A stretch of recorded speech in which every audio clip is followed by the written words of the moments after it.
નમસ્કાર મિત્રો, ગુજરાતમાં ફરી એકવાર મેઘરાજાની જોરદાર એન્ટ્રીને લઈને ચર્ચાઓએ જોર પકડ્યું છે. છેલ્લા કેટલાક દિવસોથી રાજ્યના અનેક વિસ્તારોમાં બદલાતા હવામાન વચ્ચે જાણીતા હવામાન વિશ્લેષક અંબાલાલ પટેલે આગામી દિવસોને લઈને મહત્વપૂર્ણ આગાહી વ્યક્ત કરી છે. તેમના જણાવ્યા મુજબ રાજ્યના કેટલાક વિસ્તારોમાં વરસાદી માહોલ વધુ સક્રિય બની શકે છે અને કેટલીક જગ્યાએ ભારે વરસાદની સંભાવના પણ વ્યક્ત કરવામાં આવી રહી છે. જોકે શરૂઆતમાં જ એક મહત્વની વાત સ્પષ્ટ કરી દઈએ કે હવામાન સંબંધિત કોઈપણ આગાહી સંભાવનાઓ પર આધારિત હોય છે અને પરિસ્થિતિમાં સમયાંતરે ફેરફાર થઈ શકે છે. તેથી સ્થાનિક તંત્ર અને સત્તાવાર હવામાન વિભાગ દ્વારા આપવામાં આવતી સૂચનાઓને પ્રાથમિકતા આપવી જરૂરી છે. હાલ ગુજરાતના વાતાવરણમાં નોંધપાત્ર ફેરફારો જોવા મળી રહ્યા છે. ઘણા વિસ્તારોમાં વાદળછાયું વાતાવરણ જોવા મળી રહ્યું છે, તો કેટલાક જિલ્લાઓમાં હળવાથી મધ્યમ વરસાદ પણ નોંધાયો છે. બીજી તરફ હજુ પણ કેટલાક વિસ્તારો સારા વરસાદની રાહ જોઈ રહ્યા છે. અરબી સમુદ્ર તરફથી ભેજયુક્ત પવનો રાજ્ય તરફ આગળ વધી રહ્યા હોવાનું માનવામાં આવે છે, જેના કારણે વરસાદી પ્રવૃત્તિમાં વધારો થવાની શક્યતાઓ વ્યક્ત થઈ રહી છે. જો આ હવામાન પ્રણાલી યથાવત રહે તો આગામી દિવસોમાં અનેક જિલ્લાઓમાં ગાજવીજ સાથે વરસાદ અને કેટલાક વિસ્તારોમાં ભારે વરસાદ પણ જોવા મળી શકે છે. અંબાલાલ પટેલના જણાવ્યા મુજબ દક્ષિણ ગુજરાત, મધ્ય ગુજરાત અને સૌરાષ્ટ્રના કેટલાક વિસ્તારોમાં વરસાદનું પ્રમાણ વધી શકે છે.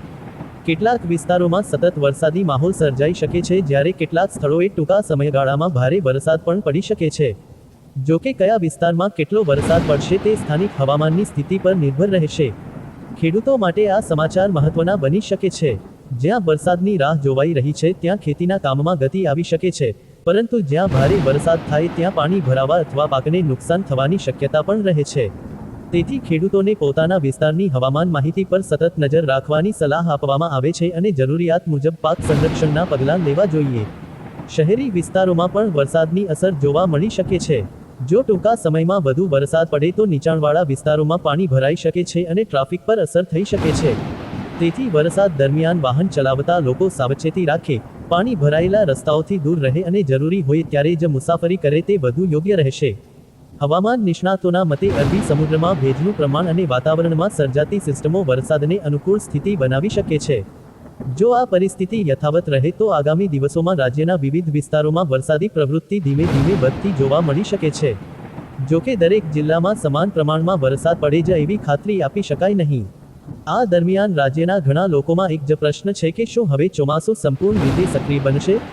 હાલના સંકેતો મુજબ વરસાદી માહોલમાં વધારો થવાની શક્યતા છે, પરંતુ દિવસવાર અને જિલ્લાવાર સ્થિતિમાં ફેરફાર શક્ય છે. તેથી રોજિંદા હવામાન અપડેટ પર નજર રાખવી ખૂબ જ જરૂરી રહેશે.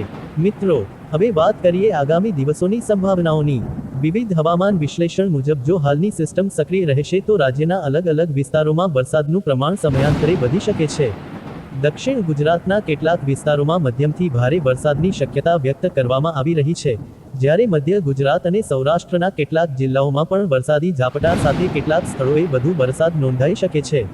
ઉત્તર ગુજરાતમાં પણ વાતાવરણમાં ફેરફાર જોવા મળી શકે છે. જોકે દરેક જિલ્લામાં વરસાદનું પ્રમાણ એકસરખું રહે જ એવું જરૂરી નથી. જ્યાં સતત વરસાદ રહે ત્યાં નદીઓ, તળાવો અને ડેમોમાં પાણીની આવક વધવાની શક્યતા રહે છે.